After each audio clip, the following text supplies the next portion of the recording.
Theater presents Leo McCarey, Ann Blythe, and Robert Stack.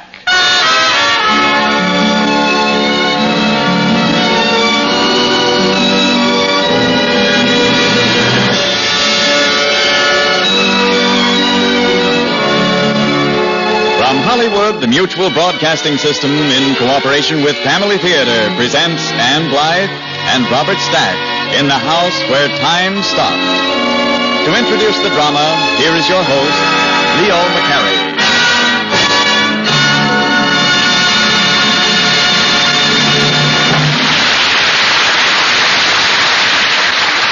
Thank you, Frank Bingham. First, a word about Family Theater's purpose. Family Theater is dedicated to the promotion of family prayer and to the belief that if we pray, we will have peace in our times, peace in our world. And now to our drama, starring Ann Blythe as Jean and Robert Stack as Dan, in The House Where Time Stopped.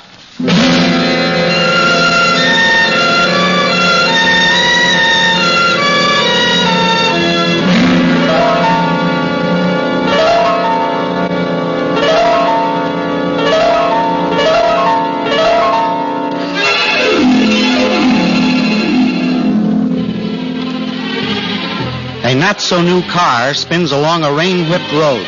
The young man at the wheel stares grimly through the streaming windshield, while the young woman at his side sits a little too stiffly erect. The closed car is stuffy with the tension of a quarrel, and the night and the rain seem to press in upon them. The phosphorescent hands of the little car clock point to near midnight. This rain is fierce. Can't see 10 feet ahead of the car. I knew I should have come up on the train. Maybe you're right. But Jeannie, I had an idea that maybe on this trip I could change your mind about us. I wanted to save you that long, lonely ride back from Middle Falls to New York. Might as well get used to being lonely. Dan, don't. It's true, isn't it? Why not face it? There'll be someone else for you. Someone who doesn't have a reputation. For Pete's sake, Jean, your father's scandal didn't touch you. You're not to blame just because your father made mistakes. Oh, that's where you're wrong.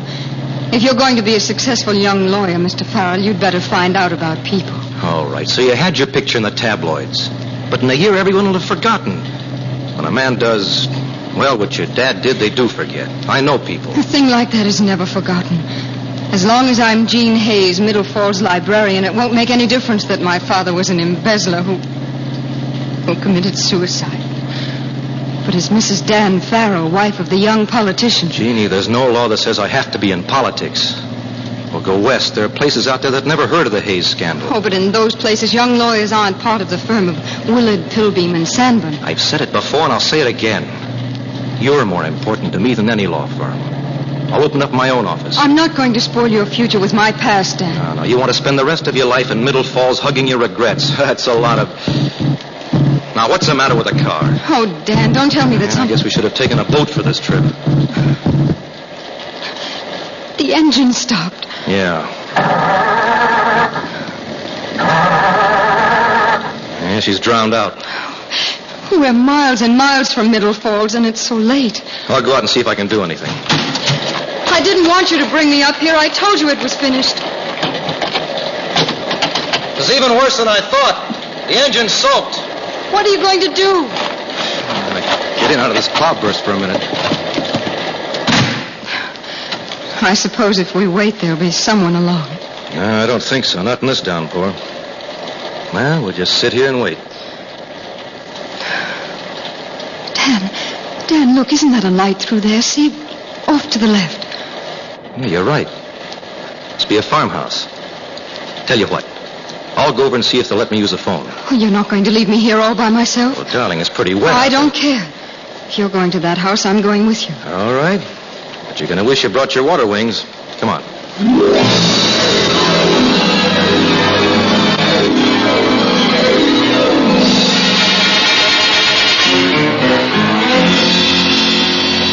Knock again, Dan. They couldn't have heard you. This isn't any ordinary farmhouse. Looks more like a medieval castle. I think I hear someone. What do you want? Oh, we're sorry to bother you this time of night, but our car stalled on the highway, and we wondered if we might use your phone. Sorry, there's no telephone in this house. Oh, but if we could just get warm for a minute. It's raining so hard. But there's nothing we can do to help you. Well, if we could get in out of this rain for a few minutes. We'd be very grateful. Well, all right. Just till you warm yourselves.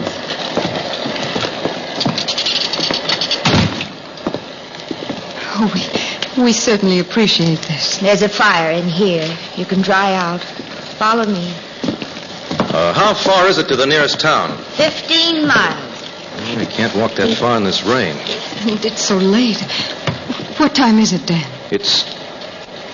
Hey, that's funny. My watch stopped. I must have banged it when I was checking the engine. All clocks stop in this house. I suppose time isn't important to you here. There is no time for us. Well, maybe we could borrow your car and go for help. We have no car. Oh, it was very rude of us to ask. I'm Jean Hayes, and this is Dan Farrow. We're on our way to Middle Falls. If it wouldn't inconvenience you, perhaps we could stay here till morning, or at least until the rain lets up. That's out of the question. Oh, but surely you wouldn't ask us to go out in this storm? If you stay here, it could mean trouble. Well, I might go back to the highway and try for a lift. There must be a highway patrol. If Jean could wait here. Well, I suppose she could. If she were very quiet. Oh, darling, before you go out into that rain again, you ought to warm up a bit. You're shivering now. I'll make out, darling. You must be cold. I'll fix a pot of coffee. It won't take long. Only please be quiet. My brother is upstairs, and he's not well. Oh, we won't make a sound, Miss Elliot. Sarah Elliot. There's more wood in that bin by the fireplace. Let's get out of here, Jeannie. This place feels damper than the rain outside. No, you need that hot coffee, and so do I. Hey, we've stumbled into a museum. Get the furniture. And those drapes. Everything looks as if it might disintegrate if you sneezed hard. And the clocks. All the clocks are stopped at the same time. 1 minute till 12. Man, I wonder what's the matter with his brother upstairs. This is no good. Come on, let's go. We can live without that coffee. The little ivory clock on the mantel. The grandfather's clock in the hall. What? Even your watch. She didn't want to let us in. You saw that. Why, the furnishings in this room are worth a fortune. There isn't a piece here that's not just right. A perfect recreation of a living room of 40 years ago. A little too perfect. I'll take my house with telephones and electric lights and cars in the garage. Dan, look at this old newspaper. At this point, I'm not interested in the news of the day. What? This is the news of yesterday. What do you mean? This paper is almost a collector's item. Look at the date. June 20th, 1910. Hey, more than 40 years old. These folks don't like anything that's new. Dan, this isn't just a souvenir. Look, here are reading glasses. Someone was reading this paper. Reading news that's more than 40 years old.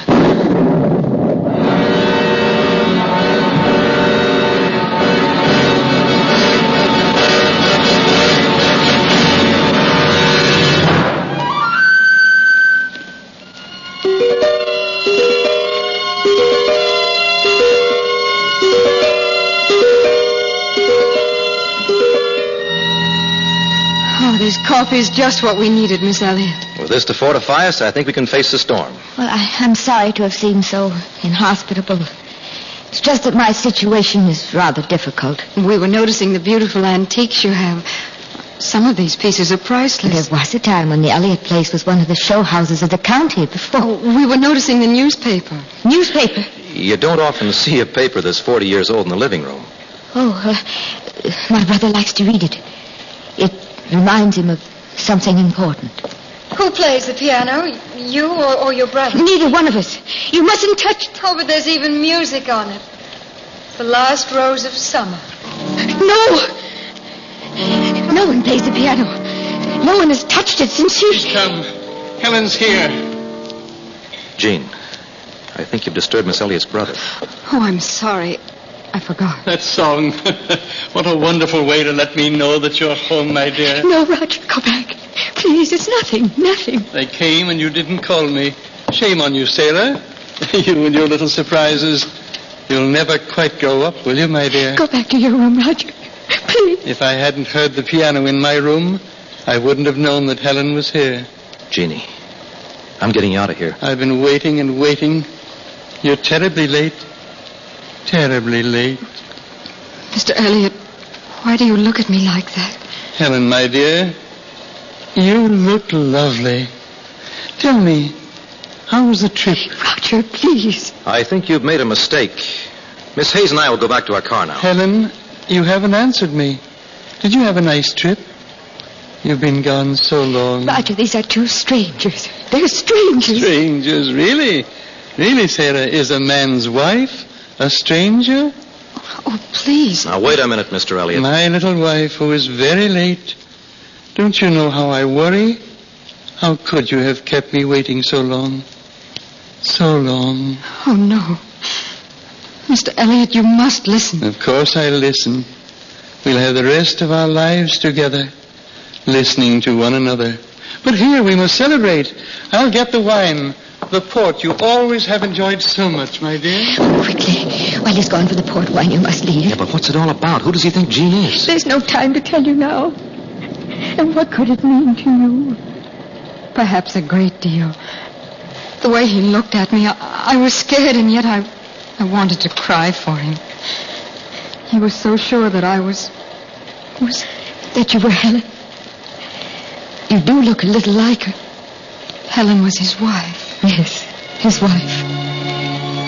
41 years ago, Roger and I waited here for her. She'd gone to visit her family. We waited and waited here in this room, listening to the clocks, ticking, ticking, waiting for life to come back to the house. We waited and waited, but she never came. Never. Her carriage was struck by a train. She was killed. Oh, no. He never believed it. For more than 40 years we've waited. Waited for the sound of the carriage wheels in the drive. Her step on the stairs. Her hand on those piano keys. And the clocks. He stopped them that night. Everything stopped. He's kept it all the same. And tonight, when I played her song on the piano, he thought I was Helen come back to him. This man is ill. He should be confined. Confined? That's exactly what he has been. The past. He won't let go of the past. He can't. It's all he's got. If the past were taken away, I think he'd die. Jean, come on. We can't stay here. I had a hard time finding the sweet port you like so well, dear. It was pushed back in the bin. It's so late. Yes, it's late, but we're going. Come on, Jean. Sarah, who is this man? What's he doing in our house? And why should he call Helen Jean? I know it must seem strange to you. Strange is scarcely the word, my dear. It was kind of you to escort my wife home, but now will you please excuse us? Roger. That suits me, but Jean comes with me. Sir, I dislike unpleasantness, but surely you understand it's been so long since I've talked with my wife. Roger, you must stop. These people have to go. This man has to go, yes, but Helen and I must talk of many things. Oh, Dan, what do we do? It's all right, Jean. I'll go out and see if I can get that car going. I'll hurry. But Dan, he's so strange. Don't worry, dear. He's not going to hurt you. And I will hurry. All right, Dan. I'm not afraid, but do hurry. Mr. Elliot, I'm going now. Please excuse my apparent lack of hospitality, but I feel you understand. Don't worry, Jean. I'll be back as soon as I can. Be careful, Dan. Don't worry. He's gone. Yes. Now I know what it'll be like when he leaves me forever. You talk so strangely, my dear. But no matter. You've come back, and I'll never let you go away again. Won't you sit down? You look tired. Oh, thank you, my dear. But I feel quite well now. Roger, you must go to your room. Please. You mean well, Sarah, but sometimes your officiousness... Oh, Roger. Oh, well, I'll get your medicine. Now, my dear, tell me of your trip. There's so much I want to ask you. Sometimes life is very confusing. A few hours of waiting can seem like half a century. The smallest, least important thing can become a matter of life and death. There are so many ways of stopping time. Not just the clocks. You won't believe this, Helen, but there were voices. Voices that told me you were dead. Why did you hold on to the past? I've proved the voices wrong. You're with me, as I knew you'd be. It's good to look at you again, Helen. I couldn't quite remember what you looked like. You loved Helen very much, didn't you? I'm not the same person without you, but then I guess no man in love is really the same without the woman he loves. Is that really true? But tell me of your family. Your father is well, and your mother? Your medicine, Roger. You look so pale. Helen's my medicine. It's a most unbecoming dress you're wearing, Helen. I don't remember it. I don't believe I've worn it before. Put on your blue lace. Oh, no, it's so late. I was thinking of it while I was waiting for you. It's such a pretty dress. Couldn't you put it on just for me? Is the dress upstairs? Yes, but I don't think you need... I'll put on the blue lace if you'll take your medicine. Fair enough. It's a bargain. Seeing you in that dress will be my treat for taking this nasty stuff. Come with me. We'll go upstairs. It's strange. Strange. You handled him as she used to. Same way Helen did.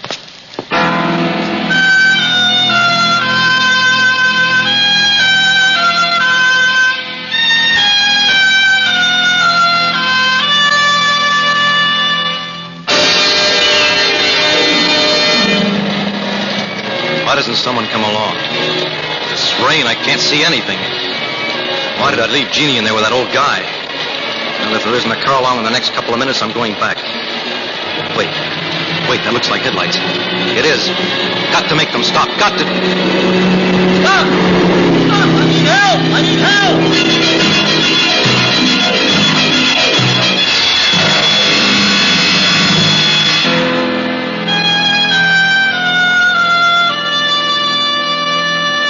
What? Oh, Helen, my dear. The dress. Put on the blue lace. Oh, it's so beautiful. I feel as if I ought to rub my eyes, as if I might be nodding by the fire. And you no more than a dream. It is all a dream. You were playing that song. The Last Rose of Summer. Would you sing it for me, as you used to? It won't upset you. It's all that's needed to make this a perfect homecoming. A memory we can both cherish.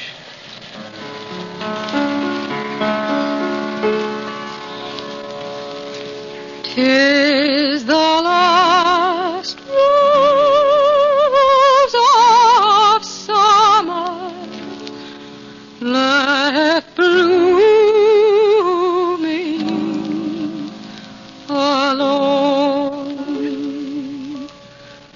All her lovely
Beautiful, my dear.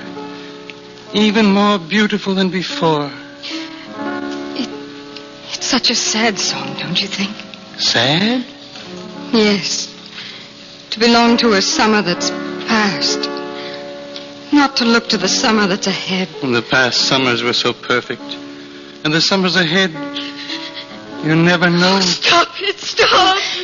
Oh, Miss Elliot. Sarah, what's the meaning of this? How much do you think I can stand?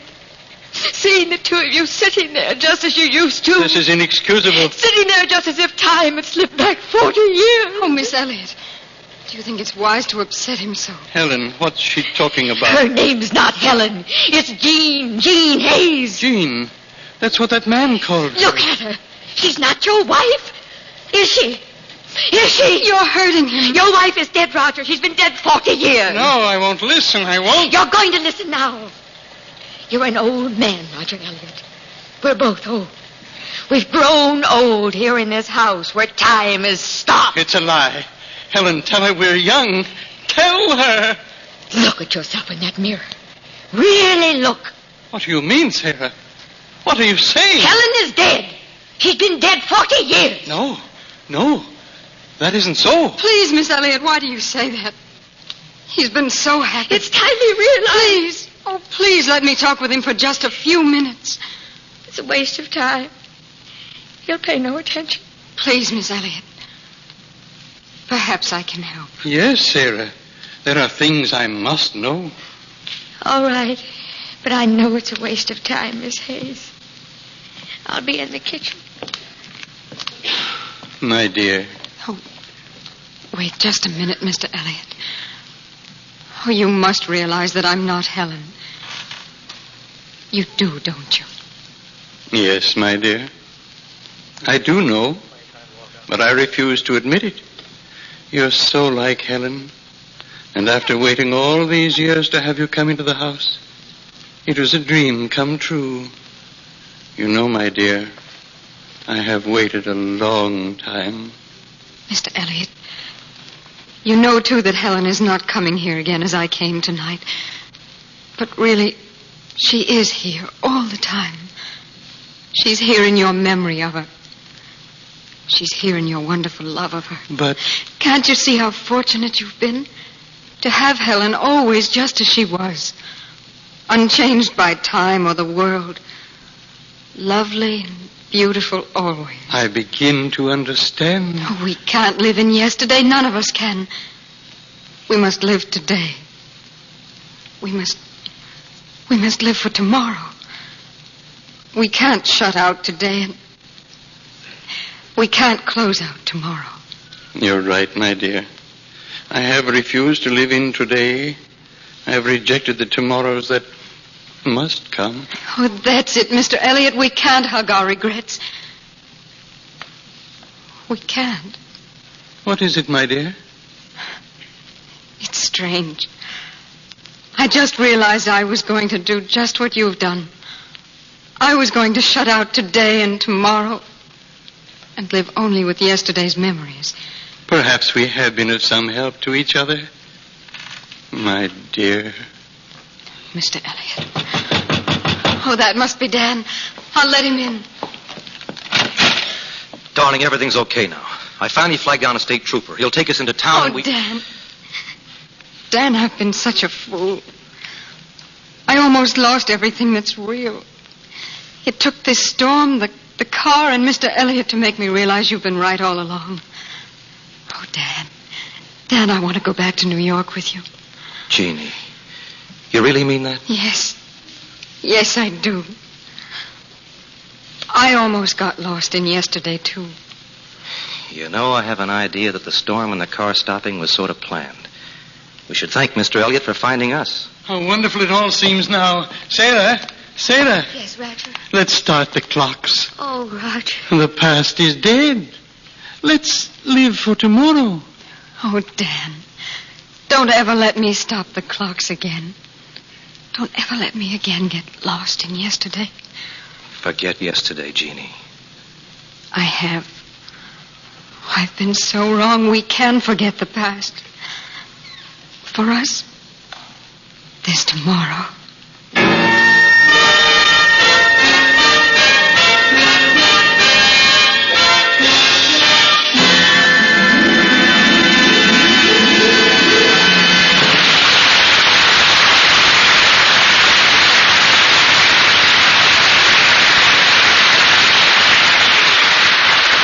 This is Leo McCarey again. A family theater listener once asked me how we managed to present such a variety of plays week by week and always end up with the same theme, family prayer.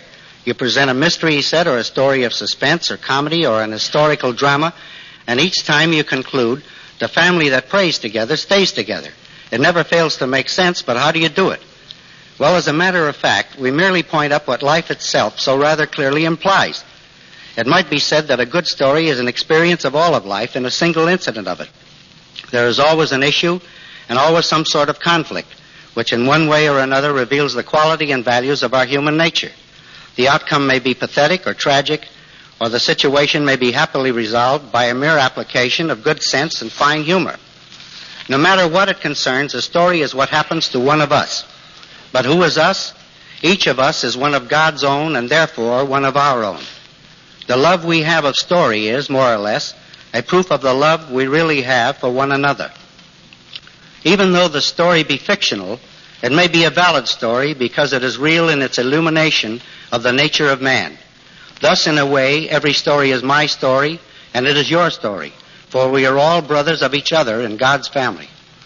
No one is valueless. Everyone is important in this universal family, unruly and wayward, as some of us may incidentally be.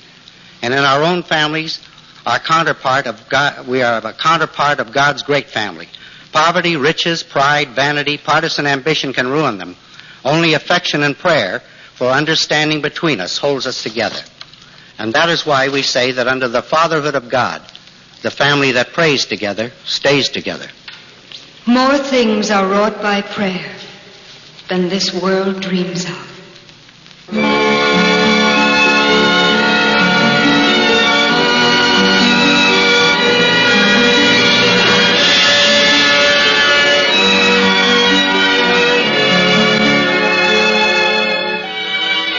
From Hollywood, Family Theater has brought you The House Where Time Stopped, starring Ann Blythe and Robert Stack.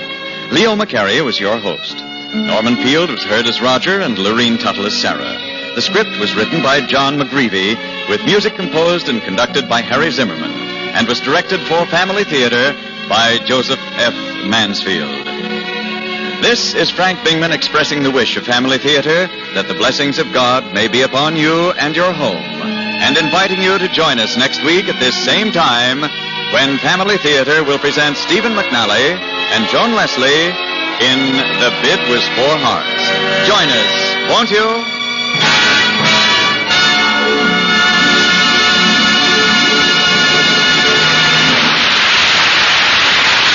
Family Theater is broadcast throughout the world and originates in the Hollywood studios of the world's largest network, the Mutual Broadcasting System.